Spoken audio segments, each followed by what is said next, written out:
پاکستان تحریک انصاف کی پارلیمانی پارٹی کا اجلاس ہو گیا ہے اور اس میں فیصلہ کیا گیا ہے کہ آج قومی اسمبلی میں بھرپور طریقے سے شرکت کی جائے گی اور اس میں نہ صرف شریک ہوں گے بلکہ حلف بھی اٹھائیں گے، اپنا جو ہے سپیس کسی کو نہیں دیں گے، اور بھرپور قسم کی اپوزیشن عمران خان صاحب نے واضح طور پہ پارٹی کو ہدایت کر دی ہے کہ کسی بھی صورت میں نرمی نہیں دکھانی اور پیچھے نہیں ہٹنا، کمزوری نہیں دکھانی، اور خواہ وہ پنجاب اسمبلی ہو، قومی اسمبلی ہو، سندھ اسمبلی ہو، بلوچستان اسمبلی ہو، کہیں بھی آپ نے کمزوری نہیں دکھانی اور بھرپور طریقے سے اپنا احتجاج بھی کرنا ہے اور ان کو ٹف ٹائم دینا ہے۔ کسی بھی صورت میں یہ نہیں ہونا چاہیے کہ آپ جو ہے وہ ایک پیسو پالیسی کے تحت آگے بڑھیں۔ صورتحال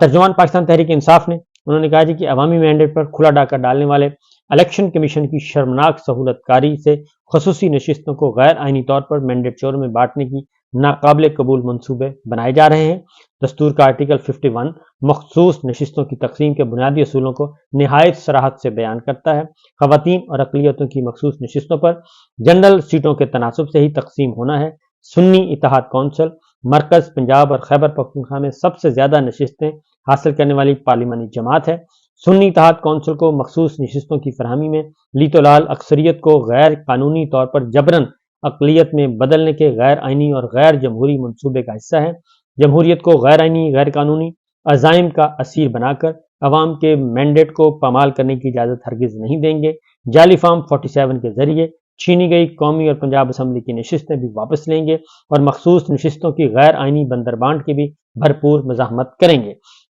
یہ آج انہوں نے اسٹیٹمنٹ دے دی ہے، کیونکہ جس طریقے سے یہ مقدمہ چلایا جا رہا ہے خاص طور پہ، تو اس میں بہت ہی دو نمبری نظر آ رہی ہے، بدنیتی نظر آ رہی ہے، اور اس میں کوئی شبہ نہیں ہونا چاہیے مخصوص نشستوں والے معاملے میں۔ دوسری جانب جی پاکستان تحریک انصاف کی طرف سے، عمران خان صاحب کی طرف سے خط لکھ دیا گیا ہے IMF کو۔ بہت کوشش کی گئی کہ وہ خط نہ لکھا جائے، لیکن وہ خط لکھا جا چکا ہے، اور اس خط میں خاص طور پہ عمران خان صاحب نے یہ کہا ہے کہ عالمی مالیاتی ادارے کو کہ ادارہ 2 ہفتوں کے اندر IMF جو ہے وہ 2 ہفتوں کے اندر قومی اور صوبائی اسمبلیوں کی 30% نشستوں کا آڈٹ یقینی بنائے،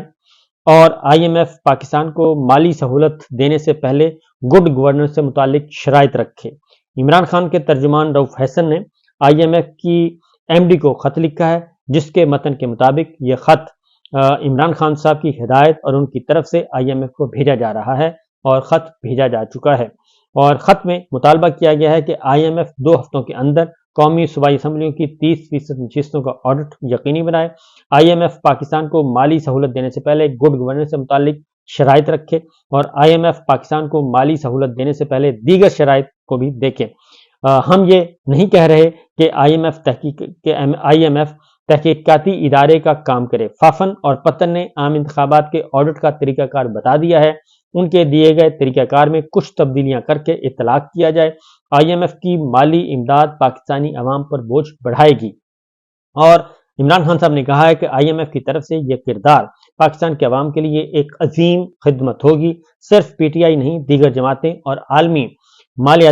ادارے الیکشن فراڈ کی آزادانہ تحقیقات کا مطالبہ کر رہے ہیں۔ IMF کے اصولوں کو سامنے رکھتے ہوئے کسی کو اختیارات کے غلط استعمال کی اجازت نہیں دی جائے گی۔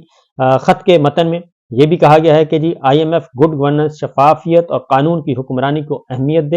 دیتا ہے، لہٰذا IMF کو جائزہ لینے کی ضرورت ہے کہ مناسب پالیسیاں بنانے اور عمل درآمد کے قابل ہے یا نہیں جو موجودہ حکومت مینڈیٹ چور ہے۔ یہ طے شدہ حقیقت ہے کہ بغیر جائز نمائندگی سے مسلط کی گئی حکومت کو کوئی اخلاقی حیثیت نہیں ہوتی، اور ایسی مسلط حکومت کو ٹیکسیشن اقدامات کرنے کا اخلاقی اختیار بھی نہیں ہوتا۔ یہ خط لکھا گیا ہے جی، اور دیکھیے آگے ہوتا ہے کیا۔